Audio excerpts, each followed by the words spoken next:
Gordon was cross. "Why should Henry have a new shape?" he grumbled. "A shape good enough for me is good enough for him.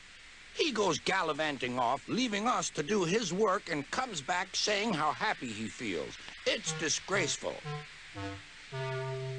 And there's another thing. Henry whistles too much. No respectable engine ever whistles loudly at stations. It isn't wrong, but we just don't do it." Poor Henry didn't feel happy anymore. "Never mind," whispered Percy. "I'm glad you're home again. I like your whistling." "Goodbye, Henry," called Gordon. "We're glad to have you with us again, but remember what I said." Later, Henry stopped at Edward's station. "Hello, Henry," said Edward. "You look splendid. I was pleased to hear your happy whistle yesterday." "Thank you, Edward," smiled Henry. "Shh! Can you hear something?" "It sounds like Gordon," said Edward, "and it ought to be Gordon. But Gordon never whistled like that." It was Gordon.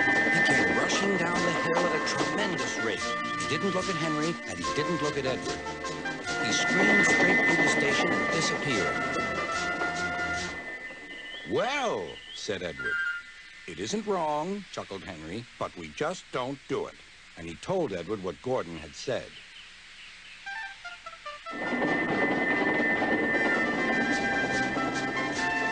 Meanwhile, Gordon screeched along the line. The noise was awful.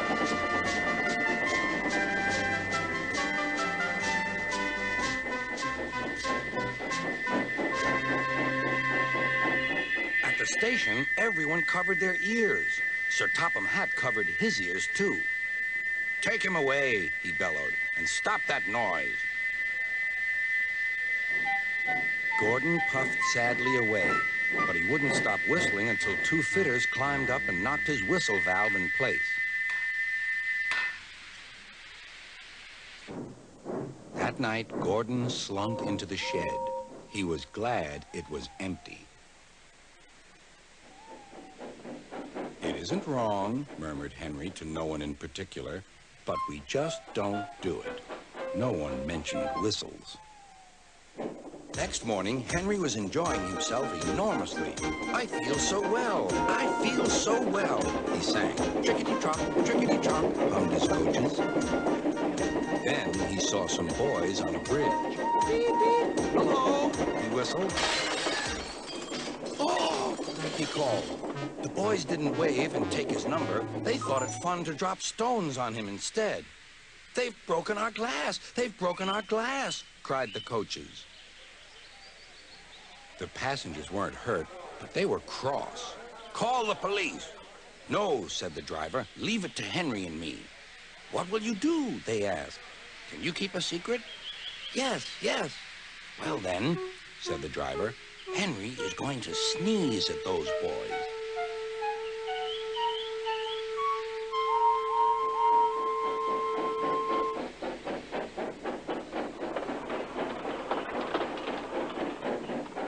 Lots of people were waiting at the station just before the bridge. They wanted to see what would happen. "Henry has plenty of ashes," said the driver. "Please keep all windows shut till we've passed the bridge. Henry's as excited as we are, aren't you, old fellow?" Henry felt more stuffed up than excited. Soon they could see the boys, and they all had stones. "Are you ready, Henry?" said the driver. "Sneeze hard when I tell you." "Now," he said.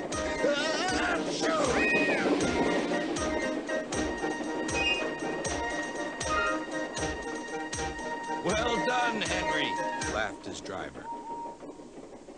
Henry went home, hoping that next time he saw Gordon and the boys, they would have learned not to be so mean.